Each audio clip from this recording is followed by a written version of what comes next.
Mandawi City Mayor Glenn Bersede nga maoy napiling umaabot nga vice mayor anda makig-alayon sa napiling mayor bisan kun sakop kini sa pikas partido. Ano ang report ni Nico Sereno? Yes. Bisan kun managlahi sila og partido sa umaabot nga mayor sa Mandawi nga si outgoing board member Jonky Uwano apan si Mayor Glenn Bersede kinsa mo'y vice mayor-elect anda makig-alayon sa umaabot nga mayor. Matud niya para kini sa kaayuhan sa mga konstituente. Bisan og lahi mong partido, no? Basta kaayuhan las Mandawihan, ngano suportahan gyud nato.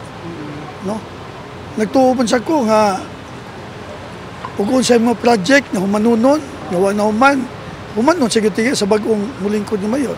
Susama usab niini ang nahaunang pamahayag ni Mayor-elect Uwano dihang napangutana human sa iyang proklamasyon. Andam usab si Uwano nga ipadayon ang proyekto nga nagahinana sa mga administrasyon ubos sa mga kortes ug Uwano.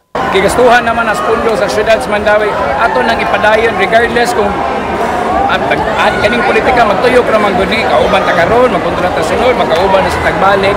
Samtang kabahin sa resulta sa eleksyon, gihangop ni Mayor Bersede nga nagmalinaw og hapsay ra kini. Taliwa sa higpit nga panagribal sa politika sa mga dagkong klan sa syudad. Kay at least peaceful ba, no? Ang uban moingon man gud Mandawi mo atangan yung payo kay murag init kuno eleksyon di man. Mo gaway manggayo na human ato eleksyon nga na ay mananaog, ay mapildi, natural man na. Uban ni Marlon Melgazon, Nico Sereno, Balitang Bisdak.